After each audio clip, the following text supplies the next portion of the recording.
Radio station में काम कर रही हूँ एज ए आरजे, जो उड़ी में पहली बार रेडियो उड़ी 90 FM करके एक रेडियो स्टेशन ओपन हुआ है। जो अनएम्प्लॉयमेंट है, जो वहाँ की जो हमारे मैनेजमेंट है, उनकी जो कोशिश है कि जो अनएम्प्लॉयमेंट है वो ख़त्म हो जाए, तो अभी मैं उस पर ही काम कर रही हूँ। खुशामदीद ख्वातीन हज़रात, आप देख रहे हो नारवा लिटरेरी सोसाइटी और मैं हूँ आपका मेज़बान नारवा वाला। इस वक्त मौजूद हैं स्लाइडर्स कैफ़े पे। तो चूँकि ये पॉडकास्ट जो है, बातचीत जो है, ये this podcast has been fully sponsored by Sliders Cafe. बात करनी है महक खुर्शीद के साथ। महक खुर्शीद जो है ये एक सोशल वर्कर है, अक्रॉस वैली काम किया है इन्होंने। आए जाने इनकी लाइफ की जो जर्नी रही है उस हवाले से इनके साथ हेड टॉक करनी है। इस्तकबाल है आपका नारवा लिटरेरी सोसाइटी पे। थैंक यू सर, आपने मुझे इनवाइट किया इस प्रोग्राम में। शुरू से बताएं कि आपकी इब्तदाई तालीम, पैदाइश है आपकी, अपने बारे में बताएं। जी, मैं उड़ी से बिलोंग करती हूँ। उड़ी से 4 किलोमीटर इस्लामाबाद जो जगह है वहाँ पे रहती हूँ और मेरी पैदाइश ही वहीं की है। और मैंने स्टडी आर्मी गुडविल स्कूल उड़ी से की है। उसके बाद गर्ल्स हाई सेकेंडरी स्कूल से भी मेरी स्कूलिंग हुई है। आर्मी गुडविल स्कूल में आप बताएं कि किस तरह की आपको वहाँ पे ग्रूमिंग हुई है और बचपन से ही आप वहाँ पे पढ़े हो, शायद 10वीं तक या 8वीं तक? 8वीं तक पढ़ा है। 8वीं तक? जी जी। तो बताएं कि किस तरह के टीचर्स वहाँ पे जिन्होंने आपको पढ़ाया है। जी, बहुत अच्छी वहाँ पे तालीम होती है, आज भी होती है। जब हम भी थे तब भी तालीम बहुत अच्छी होती थी। ग्रूमिंग की बात करें तो हमें टीचर्स बहुत अच्छे थे जो हमें बताते थे कि कैसे हमें पढ़ना है, कैसे हमें लोगों के आगे बात करनी है। तो हमें बहुत अच्छी तालीम आर्मी गुडविल स्कूल उड़ी से मिली थी। किसी टीचर के बारे में बताएं जो अभी भी आज तक भी जिन्होंने पढ़ाया आपको अभी भी फेवरेट्स में है आपकी? जी, मेरी जो फेवरेट टीचर हैं वो आज उस स्कूल में नहीं है। जब मैंने पढ़ा था तो वो फर्स्ट में जब मैं पढ़ती थी, मुझे थोड़ा थोड़ा याद है, तो वो वहाँ पे होती थी, तो उनने पढ़ाया था और उनको मैं बड़ा फॉलो करती थी। जी। उसके बाद आपने सेकेंडरी एजुकेशन जो है वो कहाँ से हासिल की? गर्ल्स हाई सेकेंडरी उड़ी से किया है। उसके बाद 12th के बाद ही कुछ करने की चाहत थी, और उससे पहले अगर बोलूँ तो घर की कुछ हालात ऐसे हो गए थे जिसकी वजह से मुझे घर से बाहर निकल कर काम करना पड़ रहा था। 12th पास करने के बाद आप कह रहे हैं कि कुछ करने की जो चाहत थी आपको, जी, उस हवाले से बताएं कि किस तरह के काम में आप फिर बिज़ी हो गए? मेरे जैसे ही कुछ, मैंने आपको कहा कि घर के इश्यूज़ इतने हो गए थे कि मुझे घर से बाहर निकल कर काम करना पड़ रहा था, तो मुझे कुछ अलग करना था। जैसे आपको बताया यहाँ पे नर्सिंग, टेलरिंग, बहुत सारी चीज़ें थी करने के लिए, लेकिन मुझे कुछ ऐसा करना था, यूनिक सा करना था जो कश्मीर में वो चीज़ फिर से ज़िंदा हो जाए। तो ऐसा था, तो मैंने कोर्स किया टाटा स्ट्राइव की तरफ से, बेकरी डिप्लोमा किया मैंने, और उसके बाद एक NGO के साथ जुड़ गई, असीम फाउंडेशन करके, जो बेस्ड है पुणे में। उनने बहुत सपोर्ट किया मुझे। उनने मुझे एक प्लेटफॉर्म दिया। प्लेटफॉर्म जब दिया उसमें मुझे आगे बढ़ने की एक चाहत भी मिल गई कि हाँ, ये प्लेटफॉर्म है, अब मुझे इसको लेकर चलना है। तो वहाँ से मैंने बेकरी का स्टार्ट किया और बहुत सारी लेडीज़ को भी सिखाया। असीम फाउंडेशन ने वो प्लेटफॉर्म मुझे दिया। तो बेकरी के बारे में बताएं कि किस तरह के जो कुकीज़ या बहुत सारे पडिंग वगैरह जो बनाते हैं वहाँ पे, तो कैसे काम सिखाई उन्होंने वहाँ पे आपको? पहले अगर मैं बात करूँ कि जो ट्रेनिंग हमें वहाँ पे सिखाई गई थी, पहले तो हमें हाइजीनिक के बारे में बताया था कि क्योंकि जब आप एक प्रोडक्ट बना रहे हो, आपको पहले आसपास साफ़ होना चाहिए, और उससे पहले मोस्ट इम्पॉर्टेंट चीज़ होती है कि आपके हैंड साफ़ होने चाहिए। तो ये चीज़ें आपके लिए बहुत फ़ायदे वाली होती है, क्योंकि आप जब साफ़ चीज़ें बनाएंगे तो आपके कस्टमर्स भी खुश हो जाते हैं।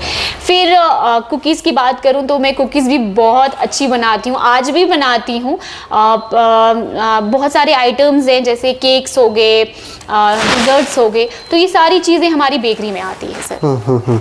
असीम फाउंडेशन के बारे में बताएं कि किन किन प्रोजेक्ट्स में आपने अपना अच्छा खासा रोल जो है अदा किया। असीम फाउंडेशन की अगर बात करूं तो असीम फाउंडेशन की एक और बात यहाँ पे ये भी बोलना चाहूँगी कि उनने मुझे वो एम्प्लॉय वाला माहौल नहीं दिया, उन्होंने मुझे फैमिली वाला माहौल दिया। पहले ये मैं बताना चाहती हूँ आपको।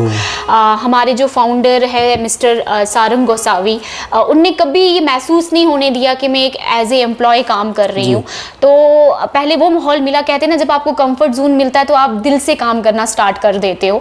फिर जब मैंने उनका जो प्रोजेक्ट था वो बेकरी का था, क्योंकि उनका जो मकसद है वुमेन एम्पावरमेंट पे काम करने का कि लड़कियां अपने पैरों पे खड़ी हो जाएं, तो मेरा प्रोजेक्ट बेकरी का ही उनके साथ रहता था। उसके बाद आप एज सोशल वर्कर भी काम कर रहे हो। जी चाहे वो उड़ी की बात करें या हंदवाड़ा की बात करें या बाकी जितने भी कश्मीर में बाकी डिस्ट्रिक्ट्स में भी आपने अपना एक बैसियत एक एक्टिविस्ट अपना किरदार अदा किया। सेफ विमेन सेफ वर्ल्ड के नाम से आपका एक इस बैनर के नीचे आप इस वक्त भी फीमेल्स के लिए काम कर रहे हो जी। उस हवाले से बताएं कि ये कब शुरू हुआ और कैसे आपको आइडिया आया माइंड में? एक्चुअली मैं ताज होटल में काम कर रही थी, एज ए बेकरी शेफ़ काम कर रही थी। तो बड़ा लग रहा था कि कुछ कमी है। तो अगर बताऊं तो किक नहीं मिल रही थी, मतलब कुछ करने की चाहत थी कि ये लग रहा था कि नहीं यहाँ तक नहीं, इससे आगे भी कुछ करना है।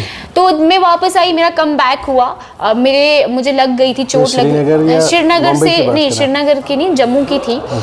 तो कम बैक जब हुआ उसके बाद मुझे कुछ करना था। तो मेरे साथ एक और लेडी हैं, शाइना मीर हैं, और एक लड़का था मेरे साथ। हम 3 लोग थे उस टाइम पे। तो उन्होंने मुझे बोला महक मैम क्या करना है, हम क्या करें?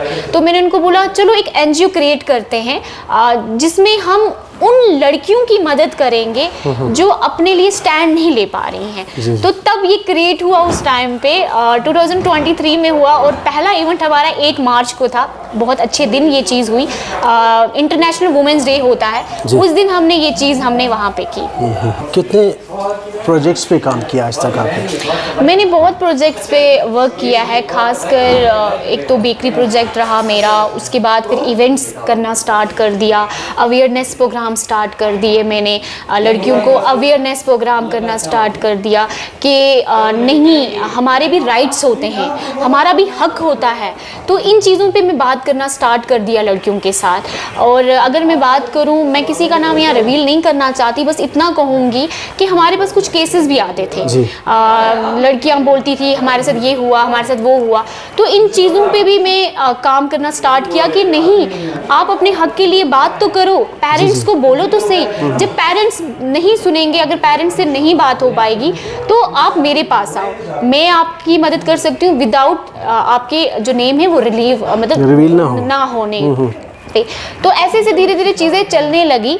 और मैं यहाँ पे एक और बात करना चाहूँगी कि अभी भी बहुत सारी जगहों पे डिमोटिवेट गर्ल्स को किया जाता है। मैं अपनी भी बात करूं, मुझे भी किया जाता है। मुझे भी ऐसे ऐसे कमेंट्स आते हैं कि अरे तुम लड़की हो, शर्म कर लो, ये है वो है।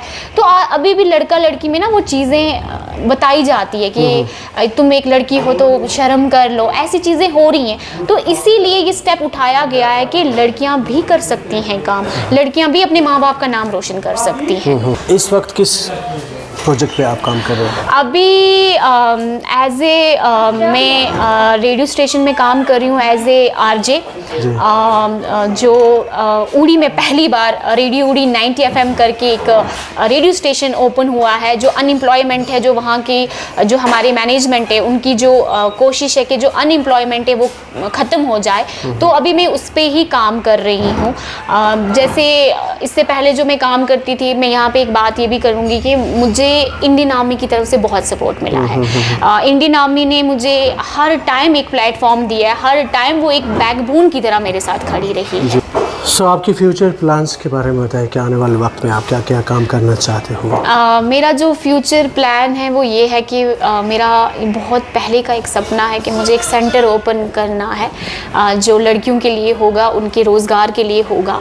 और मैं चाहती हूँ कि जो लड़कियाँ स्टैंड नहीं ले पाती हैं या उनका जो घर ही तक रहती हैं, घर से बाहर नहीं निकलती हैं, तो उनके लिए एक सेंटर ओपन करना चाहती हूँ। इसलिए मेरा फ्यूचर प्लान अभी यही चल रहा है और मैं इस पे फोकस भी कर रही हूँ और इंशाल्लाह जल्दी ही इस चीज़ का बहुत अच्छा ये निकल के आएगा, इनपुट अच्छा निकल के आएगा। और मैं यहाँ पे एक और बात करना चाहूँगी, मेरा एक ग्रुप चल रहा है जो जिसमें पहले जब स्टार्ट किया तो वो ग्रुप बहुत कम लोगों का था, अब वो ग्रुप 105 लड़कियों के साथ चल रहा है और मेरी टीम में भी 7-8 लड़कियां जुड़ी हैं जो इन चीज़ों पे काम करना चाहती हैं। तो मैं यहाँ पे एक और बात करना चाहती हूँ क्योंकि मुझे लगता है ये प्लेटफॉर्म जो है ये बहुत बड़ा प्लेटफॉर्म मेरे लिए है कि मैं यहाँ से लोगों तक ये बात पहुँचा सकती हूँ कि जब मैं इंडियन आर्मी के साथ वर्क करती हूँ तो बहुत लोगों को ये प्रॉब्लम होती है कि अरे शर्म कर लो, तुम ऐसा काम करती हो, तुम प्रमोट करती हो। क्यों नहीं करूँ प्रमोट? क्योंकि इंडियन आर्मी ने मुझे वो प्लेटफॉर्म दिया है,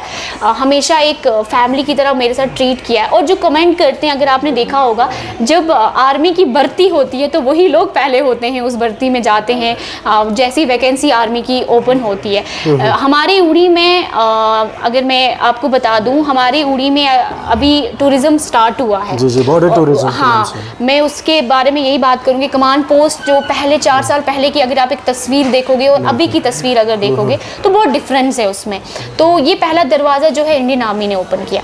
थोड़ा अनएम्प्लॉयमेंट कम होगा, देखो जल्दी से कोई चीज़ें नहीं होंगी, तो उसके लिए धीरे धीरे एक स्टेप लेना है। तो वो भी वहाँ पे उनने स्टार्ट किया। रेडियो स्टेशन की बात करूँ, उड़ी में जो रेडियो स्टेशन हमारा चल रहा है बहुत पसंद कर रहे हैं लोग उसको, उस पर बड़े फॉलोज आ रहे हैं हमें। और रेडियो उड़ी जो एक FM जो उड़ी का पहली बार वहाँ पे ओपन हुआ है, तो वहाँ पे भी अनएम्प्लॉयमेंट धीरे धीरे कम होगी जब धीरे धीरे सबको पता चलेगा। क्योंकि अगर आप देखेंगे तो पहले रेडियो की वैल्यू बड़ी कम हो गई थी, ख़त्म हो गई थी, अब वापस से ये चीज़ें स्टार्ट हो गई हैं जी। तो ये चीज़ें कौन कर रहा है? Indian army. तो ये चीज़ें हो रही हैं जब आपको सब कुछ वहाँ से मिल रहा है, आप उसी चीज़ को बोल रहे हो कि आप इंडियन आर्मी, ये इंडियन, वो वर्क कर तो रही है ना, वो ऑन ग्राउंड काम तो कर रही है ना, तो ये चीज़ें कर रही है वहाँ पे। डेट्स वाई महक खुर्शीद भी उनको प्रमोट कर रही है और मुझे कोई नहीं बोलता, मैं अपने दिल से उनको प्रमोट कर रही हूँ।